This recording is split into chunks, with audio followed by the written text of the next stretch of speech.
My name is Alex, and I had a sister named Emily. Emily was more than just my sister.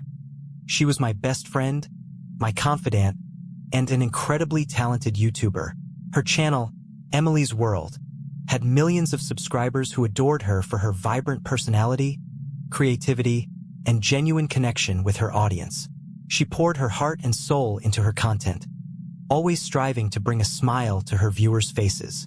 2 years ago, Emily's life was tragically cut short in a car accident. The news shattered our family. Our parents were devastated, and I was left feeling like a part of me had died with her. Emily was the glue that held us all together, and without her, everything seemed to fall apart. We did our best to move forward, but the pain of her loss never truly faded. Emily's YouTube channel remained untouched since her passing. Her fans left heartfelt messages and tributes, turning her channel into a virtual memorial. We couldn't bear to delete it. It felt like erasing a part of her. Instead, we let it stand as a testament to her legacy, a place where people could remember her and the joy she brought into the world. A few days ago, something happened that shook me to my core. I was going through my usual routine when I received a notification on my phone. It was from Emily's YouTube channel. My heart skipped a beat as I read the message. New video uploaded. A message from beyond. I stared at the screen, disbelief and confusion washing over me. How could there be a new video? Emily's account had been inactive for 2 years.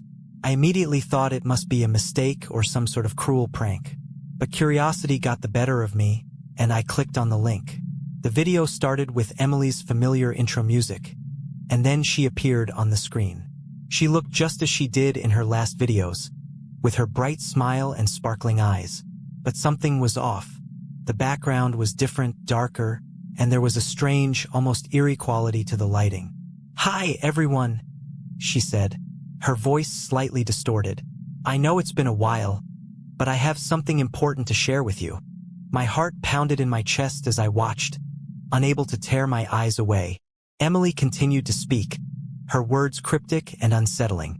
She talked about feeling lost, trapped, and needing help to find her way back. It was as if she was reaching out from beyond the grave. As the video ended, a cold chill ran down my spine. This couldn't be real. Someone had to be playing a sick joke. But the more I thought about it, the more questions I had. How did they get access to her account? How did they recreate her so perfectly? The initial shock and confusion were overwhelming, but I knew I had to find out the truth. Emily's memory deserved justice, and I couldn't let this mystery go unsolved. Little did I know, this was only the beginning of a journey that would blur the lines between reality and the supernatural, leading me to uncover secrets I was never meant to find. After the initial shock of seeing Emily's video wore off, I was left with a burning need to understand how it had happened. I couldn't shake the feeling that there had to be a logical explanation. My first thought was that someone had hacked her account. It was the most plausible scenario, but who would do such a thing and why? It felt like a cruel joke, preying on the memory of someone who was dearly missed. I logged into Emily's YouTube account. It was a painful process, sifting through her messages and comments, seeing all the love and sorrow her fans had expressed since her death. But I had to find out who had accessed her account. I checked the security settings, the login history, anything that could give me a clue. Nothing seemed out of the ordinary.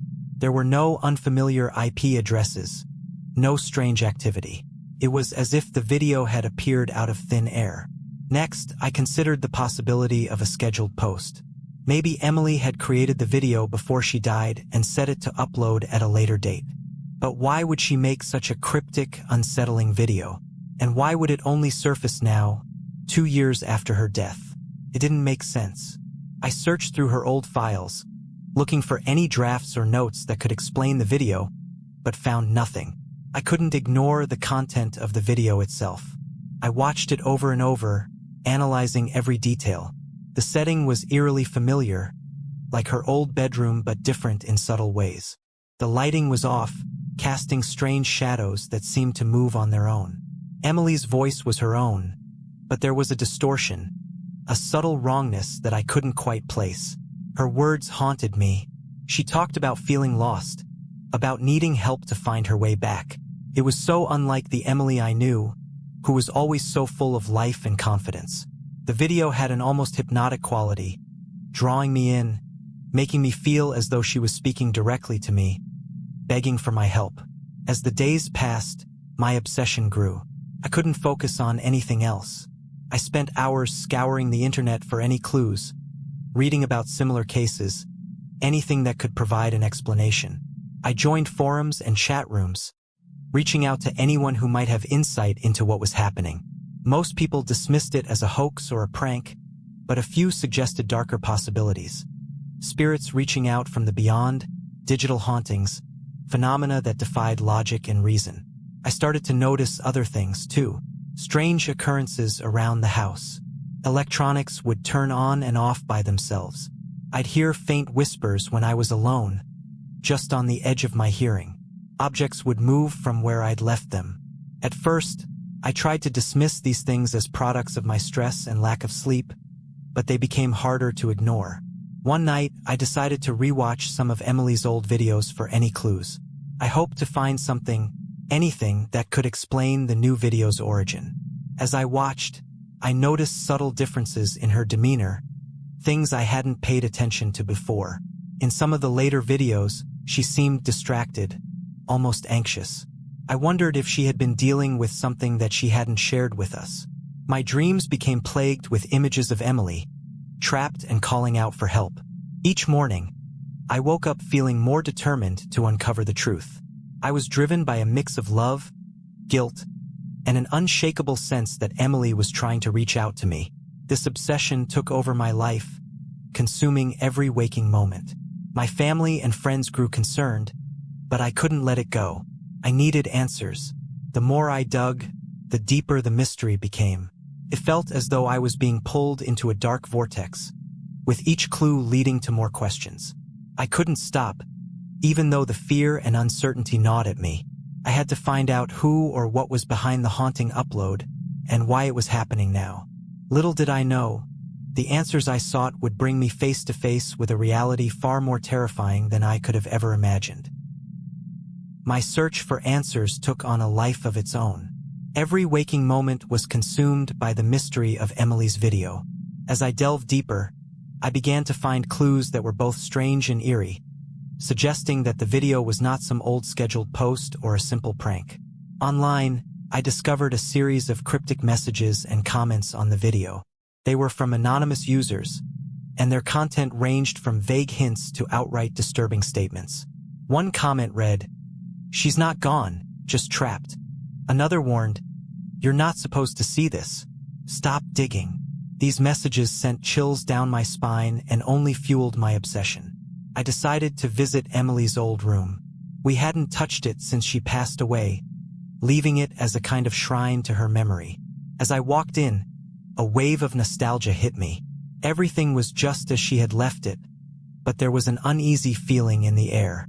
I began to search through her belongings, hoping to find something that could explain the video. That's when I found the drawings. Hidden in the back of her closet, there was a stack of sketchbooks filled with eerie, unsettling images. Dark figures, shadowy landscapes, and cryptic symbols filled the pages. The drawings seemed to tell a story, but one that was fragmented and hard to piece together. It was clear that Emily had been dealing with something dark in her final days. As I turned the pages, I noticed a recurring symbol, a circle with an intricate pattern inside it. This same symbol appeared in the background of the video, carved into the wall behind Emily.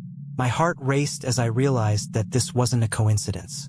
The video and the drawings were connected, and whatever had haunted Emily was now reaching out to me. My next step was to visit some of Emily's favorite filming locations. She often filmed outdoors, in parks and forests where she felt inspired. I started with a small clearing in the woods behind our house, a place she loved for its tranquility. As I walked through the trees, I couldn't shake the feeling of being watched. The air was thick with an unnatural silence. When I reached the clearing, I was greeted by a sight that made my blood run cold. The same symbol from Emily's drawings was carved into the trunk of an old oak tree. It looked fresh, as if someone had been there recently. I took a few steps closer and saw something glinting in the dirt. I knelt down and picked it up. A small silver locket. I recognized it immediately. It had been Emily's favorite, one she never took off. How had it ended up here? The discoveries didn't stop there. As I continued to search the clearing, I found more clues, scraps of paper with Emily's handwriting, torn pieces of her old scripts, even a few of her personal belongings scattered around. It was as if someone had been trying to recreate her presence in this place, to summon her spirit or keep her memory alive in a twisted way. Back home, I couldn't shake the feeling that I was being drawn into something far beyond my understanding. The cryptic messages online grew more frequent and more sinister. One night, I received a direct message from an anonymous account. It read, "She's with us now. Stop before it's too late." I felt a cold shiver run down my spine. I had to talk to someone, but who would believe me? My family was already worried about my obsession, and my friends were starting to distance themselves. I was alone in this, but I couldn't stop. Emily needed me, and I was determined to help her no matter the cost. The more I uncovered, the deeper the mystery became. The lines between reality and the supernatural blurred, and I found myself questioning my own sanity. But I knew one thing for certain. Something or someone was trying to reach out to me through Emily's video, and I was getting closer to the truth, even if it was leading me into the darkest corners of my own fears. The days that followed my discoveries were filled with an ever-growing sense of dread. The strange occurrences around the house intensified. Unexplained noises echoed through the empty rooms. Whispers, footsteps, and the occasional, unmistakable sound of Emily's laughter. Shadows danced on the walls, moving in ways that defied logic, and I often caught glimpses of figures that vanished the moment I turned to look. One night, I woke up to the sound of Emily's voice. It was faint but unmistakable, calling my name. "Alex!" The sound seemed to come from everywhere and nowhere at once. I stumbled out of bed, my heart pounding, and followed the voice down the hallway to Emily's old room. The door, which I had left closed, was now ajar, and the faint glow of her nightlight spilled into the corridor. As I stepped inside, the temperature plummeted. I could see my breath in the icy air. The room looked just as it had before, but there was an oppressive heaviness that made it hard to breathe. Emily's voice echoed again, louder this time, filled with anguish. "Help me, Alex." I turned to see her standing by the window, her figure faint and ethereal. She looked exactly as she had the last time I saw her, but her eyes were filled with a deep sorrow. My heart broke at the sight of her, and I felt tears welling up in my eyes. "Emily," I whispered, my voice trembling. "Is it really you?" She didn't respond, but her gaze seemed to pierce through me, pleading for help. I took a step closer, my mind racing with questions. "What happened to you? Who did this?" Suddenly, the room was filled with a blinding light, and Emily's form flickered like a glitching video. I heard a voice, not Emily's but something deeper, darker. "She is ours now. Leave or you will suffer the same fate." The light vanished, and Emily's form collapsed to the floor. I rushed to her, but as I reached out, my hand passed through her like smoke. She looked up at me, her face twisted with fear and pain. "It's not safe," she whispered. "They're coming." Before I could respond, she vanished, leaving me alone in the freezing room. I fell to my knees, overwhelmed by the encounter. This was no longer just about a mysterious video. Something malevolent had taken hold of my sister, and it wasn't going to let her go without a fight. Determined to save her, I began to research ways to communicate with spirits. I read about seances, spirit boards, and other rituals designed to reach out to the other side. Most of it seemed like nonsense, but I was desperate.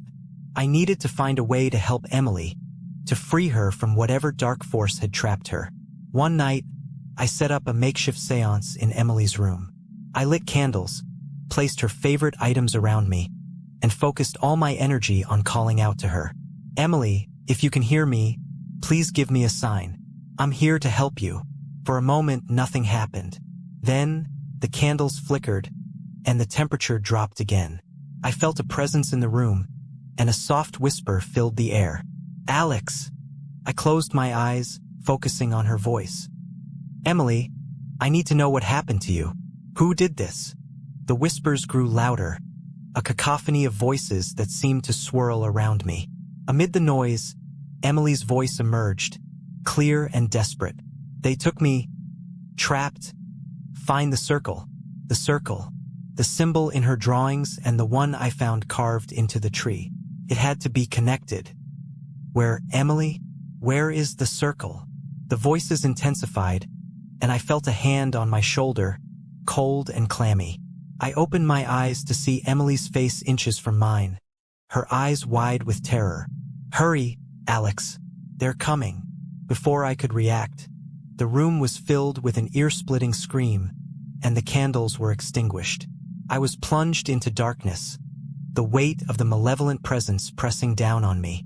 I stumbled out of the room, my heart racing, and collapsed in the hallway. I knew what I had to do. The circle was the key to understanding what had happened to Emily and how to free her. But I also knew that confronting this darkness would be more dangerous than anything I had ever faced. Despite the fear, I was resolved. I would do whatever it took to save my sister, even if it meant facing the unknown and risking my own soul in the process. Armed with the knowledge that the circle was key, I plunged into my research with renewed vigor. I pored over Emily's drawings, scoured her old videos for hidden clues, and revisited the eerie clearing in the woods. It wasn't long before I stumbled upon a piece of the puzzle that sent chills down my spine.